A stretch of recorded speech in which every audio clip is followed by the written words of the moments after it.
Hi YouTube, Watchify here with another short video to go over a quick and easy OEM bracelet modification you can do to upgrade your clasp. As a bonus, I'm going to add in a review of the Uncle Seiko Beads of Rice bracelet I recently purchased and you may have seen in a previous video.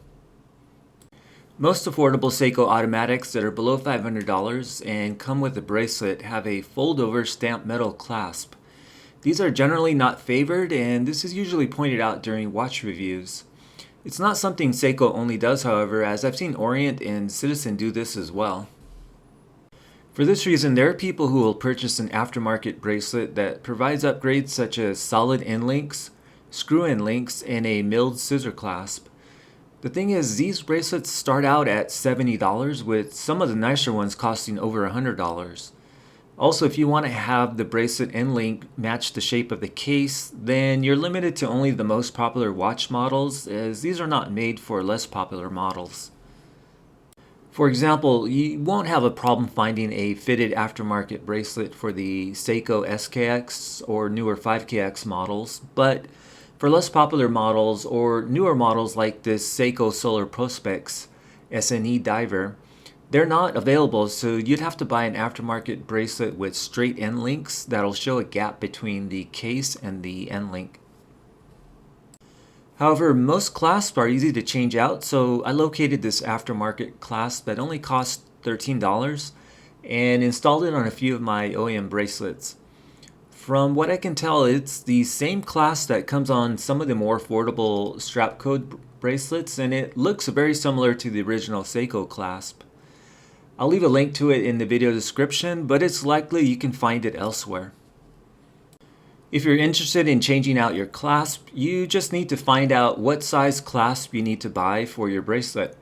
Generally, if the lug width is 22 millimeters and the bracelet tapers, then the clasp size you'll need to buy would be 20 millimeters. If the lug width is 20 millimeters, then you would need to buy an 18 millimeter clasp. To be sure, you should measure your OEM clasp. Once it arrives, the process is pretty simple to install it. Remove the old clasp by depressing the spring bars at both ends of the clasp. Then reattach them to the replacement clasp. Here's what it looks like installed on the Seiko Solar Prospex SNE 583 model. A possible downside with doing this is, like with this model's OEM clasp, you could be losing the diver's extension that comes on the OEM bracelet. I haven't looked into whether it could also be transferred to the replacement clasp. In my case though, I never used the diver's extension, and I've heard people prefer not to have it there because of how it juts out when being worn on the wrist. The other thing that might bother you is you'll no longer have a clasp with the Seiko logo on it. Again, for me, that really isn't a big deal, as this would be the same had I purchased a $100 aftermarket bracelet. You could, however, be picking up an extra micro adjustment hole, as these inexpensive clasps have 3 adjustment holes. After install, in most cases, I needed to add back a link to the bracelet since the replacement clasp made the bracelet length shorter. This SNE 583 still has hollow end links, but those don't bother me as much as the stamped fold-over clasp did. And here it is on the OEM Seiko 5 SNZG13 bracelet, which is also a model that doesn't have a fitted end link aftermarket bracelet. Where this clasp replacement really shines is in the cases where the OEM bracelet has solid end links already, like this Seiko Samurai OEM bracelet, the Seiko Flightmaster bracelet, and I think the Turtle bracelets. The end result is pretty close to what you would get had you spent far more money to get a whole new aftermarket bracelet. Now onto the Uncle Seiko Beads of Rice bracelet. It's available from the Uncle Seiko website, and you can choose to get it with hollow end links for $79 or solid end links for $20 more. I chose the solid end link version, and it's a perfect fit to the SKX case. The links are held together with split pins. The bracelet tapers from 21.7 millimeters to 20 millimeters. It has a pretty standard scissor clasp with 3 micro adjustment holes.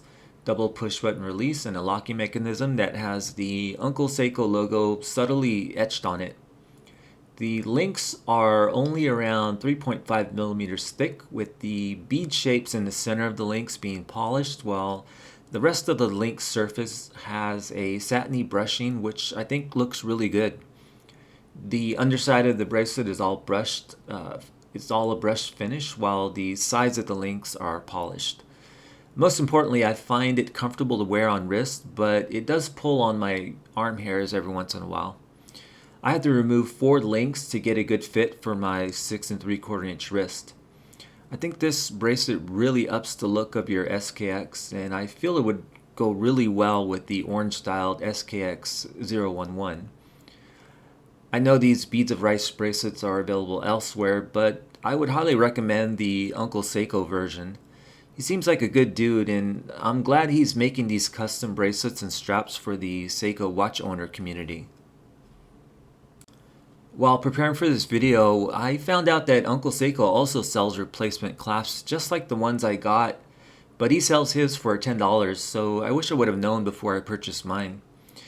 It kind of makes me wonder why Seiko still sells watches with stamped metal fold-over clasps, as I'm guessing they could buy these in bulk from a supplier for an even lower cost and just make it the default clasp for their more affordable models.